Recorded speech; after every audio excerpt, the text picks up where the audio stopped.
Hi friends, welcome to Shanu சாமி cooking. இன்றைக்கி பார்த்தீங்கன்னா 4:30 மார்னிங் எழுந்திரிச்சேன். எழுந்திரிச்சு வந்தோடனே ரொம்ப அழகான ஒரு விஷயம் பார்த்தேன். இந்த 3 பூ அழகாக பூத்து இருந்துச்சு, ரோஸு. ஸோ இன்றைக்கி மார்னிங்கே ரொம்ப ஹாப்பியாக இருந்துச்சு இந்த ரோஸை பார்த்தோன்னே. ஸோ காலைல செடிக்கெல்லாம் தண்ணி ஊற்றிட்டு வாசல் தெளிச்சிட்டு கோலம்லாம் போட்டுட்டு நெக்ஸ்ட் நம்ம வேலையை ஆரம்பிக்க வேண்டியது தான். இன்றைக்கி பார்த்திங்கன்னா ஃப்ரைடே. ஸோ ஃப்ரைடே மார்னிங்கே எனக்கு ரொம்ப ஹாப்பியாக இருந்துச்சு இந்த ரோஸோடு ஆரம்பிக்கும்போது. இன்றைக்கி ஒரு இன்ட்ரெஸ்டிங்கான வ்ளாக் பார்க்கலாம். இப்போ வாங்க ஃப்ரெண்ட்ஸ், வீடியோக்குள்ளே போகலாம்.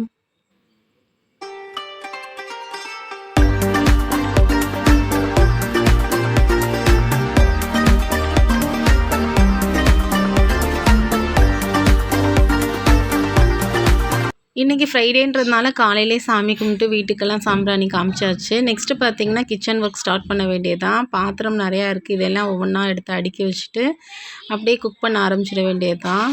நைட்டே கிச்சனில் எல்லா வேலையும் பார்த்து வச்சுட்டு தூங்குறதுனால மார்னிங் எழுந்து வந்தோடனே இந்த மாதிரி கிச்சன் பார்க்கும்போது நமக்கு வேலை செய்யவே நல்ல ஒரு இன்ட்ரெஸ்டிங்காக இருக்கும். ஸோ இப்போ முதல் வேலையாக இந்த பாத்திரம்லாம் எடுத்து அடுக்கி வச்சுட்டு நெக்ஸ்ட்டு பால் காய்ச்சிட வேண்டியது தான். நான் எழுந்ததுமே முதல் வேலையாக பால் தான் காய்ச்சுவேன்.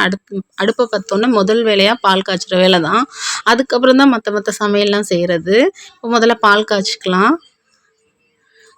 பால் ஒரு பக்கம் காஞ்சிக்கிட்டு இருக்கட்டும். அதுக்குள்ளே நம்ம பார்த்திங்கன்னா பாத்திரம் இருக்கு இல்லையா, அதெல்லாம் எடுத்து அடுக்கி வச்சிடணும். எப்போவுமே நைட்டில் நம்ம எல்லா வேலையும் கம்ப்ளீட்டாக முடிச்சுட்டு தூங்கும்போது மார்னிங் வேலையும் கம்மியாக இருக்கும். அதே மாதிரி கிச்சன் க்ளீனாக பார்க்கும்போது நமக்கும் நின்று வேலை செய்கிறதுக்கு ஒரு இன்ட்ரெஸ்டிங்காக இருக்கும். ஸோ அதனால தான். ஸோ இந்த மாதிரி ட்ரை பண்ணி பாருங்கள், உங்களுக்குமே ரொம்ப ஈஸியாக இருக்கும். நெக்ஸ்ட்டு கொஞ்சம் துணி இருந்துச்சு, அதை வாஷிங் மிஷினில் போட்டுடலாம் அப்படின்னு சொல்லிட்டு வாஷிங் மிஷினில் போட்டாச்சு. அது ஒரு பக்கம் ஓடிட்டு இருக்கட்டும். நான் ஒரு சில நேரத்தில் தான் வாஷிங் மிஷினில் துணி போடுவேன். மற்ற நேரம் பார்த்திங்கன்னா கையிலே வாஷ் பண்ணிடுறது. ஏன்னா அது ஒரு எக்ஸசைஸ் மாதிரி இருக்கும் இல்லையா, அதனால் கொஞ்சம் கையிலே வாஷ் பண்ணிக்கிறது. அடுத்து பார்த்திங்கன்னா இந்த லக்ஷ்மி மாடு டெய்லி நம்ம வீட்டுக்கு வந்துடுவா. நம்ம ஏதாவது சாப்பாடு வச்சோன்னா சாப்பிட்டு தான் போவாள், இல்லைன்னா கிளம்பவே மாட்டா, நின்று வாசலில் பார்த்துக்கிட்டே இருப்பாள். ஸோ அவளுக்கு சாப்பாடு வச்சாச்சு. நான் மதியம் சமையலை நான் இந்த வீடியோவில் போடல, ஏன்னா ரொம்ப லென்த்தியாக போகுன்றதுனால.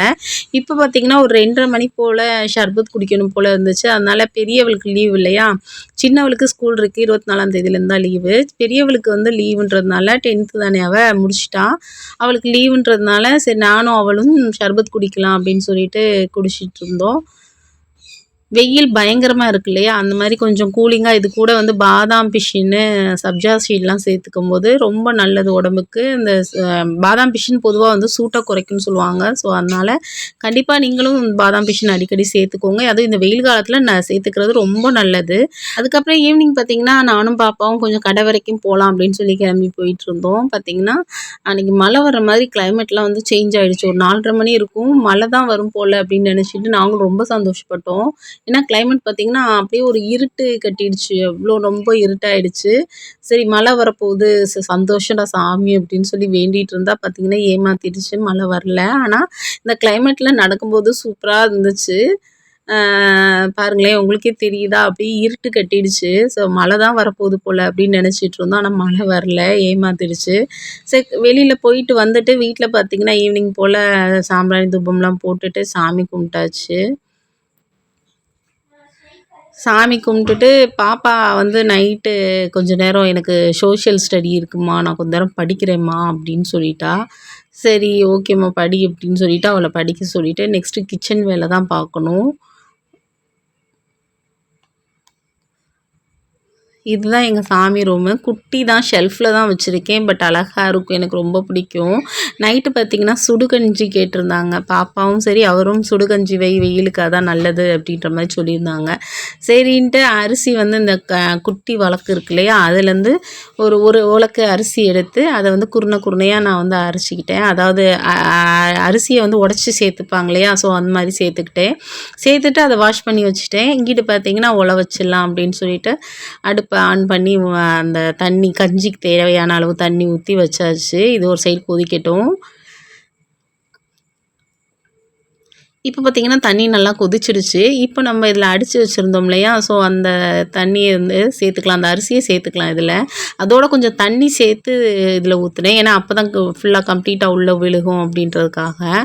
அடுத்து கொஞ்சம் உப்பு சேர்த்துட்டு கூடவே கொஞ்சம் ஜீரகம் சேர்த்துக்கலாம். ஜீரகம் நல்ல செரிமானத்துக்கு ரொம்ப நல்லது இல்லையா, ஸோ இந்த கஞ்சியோடு சாப்பிடும்போது டேஸ்ட் நல்லாயிருக்கும். அந்த அரோமா பார்த்திங்கன்னா அந்த கஞ்சி ஃபுல்லாக இருக்கும். ஸோ சாப்பிடும்போது நல்லாயிருக்கும். ஸோ இது ஒரு சைடு ரெடி ஆகிட்டு இருக்கட்டும். நெக்ஸ்ட்டு பார்த்திங்கன்னா இதுக்கு தொட்டுக்க வந்து நாங்கள் மாங்காய் ஊறுகாய் மாதிரி செஞ்சுக்கலாம் அப்படின்றதுக்காக மாங்காய் ஊறுகாய் செஞ்சிட்ருந்தோம். அதுக்கு கடாயில் நல்லெண்ணெய் சேர்த்துக்கிட்டேன். கூடவே கொஞ்சம் கடுகு கருவேப்பிலை சேர்த்துக்க வேண்டியது தான். உங்களுக்கு ஆல்மோஸ்ட் தெரியும், நான் இந்த மாதிரி தான் செய்வேன். கடுகு பொரிஞ்சோன்னா கருவேப்பிலை சேர்த்துட்டு கூடவே கொஞ்சம் பெருங்காயம் சேர்த்துக்கலாம். இதில் பெருங்காயம் சேர்த்துட்டு மாங்காவை சேர்த்துக்க வேண்டியதான். மாங்காய் சேர்த்து நல்லா வதக்கி விட்டுக்கலாம்.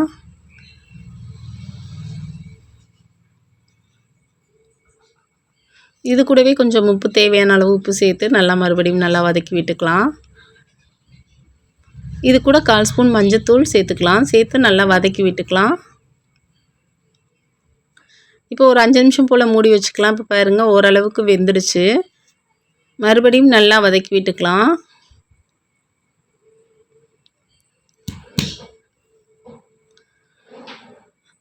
வதக்கி விட்டுட்டு இதுக்கு தேவையான அளவு மிளகாத்தூள் சேர்த்துக்கலாம். தனி மிளகாத்தூள் இருக்கு இல்லையா, அதை சேர்த்துக்கலாம்.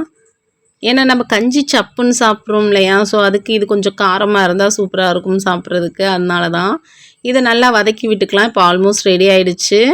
பார்த்திங்கன்னா கஞ்சி, இது கூட நான் கொஞ்சம் துவையல் அரைச்சிருந்தேன், தேங்காய் துவையல். அந்த கஞ்சியில் கொஞ்சமாக தயிர் ஊற்றி தேங்காய் துவையலும் அந்த ஊறுகாயும் வச்சு சாப்பிடும்போது டேஸ்ட்டு வேறு லெவலில் இருக்கும். ஸோ நம்ம அந்த மாதிரி மைல்டாக எடுத்துக்கிறது நல்லது. வெயில் காலத்தில் ரொம்ப காரசாரமாக எடுக்காமல் இந்த மாதிரி மைல்டான ஃபுட் எடுத்துக்கிறது ரொம்ப நல்லது இல்லையா. ஸோ அதனால தான் இன்றைக்கி நைட்டு பார்த்திங்கன்னா எங்கள் வீட்டில் கஞ்சி, துவையல், மாங்காய் ஊறுகாய், இதுதான் இன்றைக்கி எங்கள் நைட்டு டின்னருக்கு. நீங்களும் இந்த மாதிரி வெயில் நேரத்தில் இந்த மாதிரிலாம் ட்ரை பண்ணுங்கள். உடம்புக்கு நல்லதும் கூட, மைல்டாக சாப்பிட்றதும் ரொம்ப நல்லது, ஹெல்த்தியும் கூட. நீங்களும் ட்ரை பண்ணுங்கள். இந்த வெயில் காலத்தில் இந்த மாதிரி உணவுலாம் சாப்பிட்டா நமக்கு ஈஸியாக வந்து டைஜஷன் ஆகிடும். அவ்வளோதான் ஃப்ரெண்ட்ஸ், இன்றைக்கி வீடியோ ஃபுல்லாக பார்த்துட்டு சப்ஸ்கிரைப் பண்ணுங்கள். ரொம்ப பிடிச்சிருந்தா லைக், ஷேர் பண்ணுங்கள். இவ்வளோ நேரம் வீடியோவை பொறுமையாக பார்த்ததுக்கு ரொம்ப தேங்க்ஸ் ஃபார் வாட்சிங்.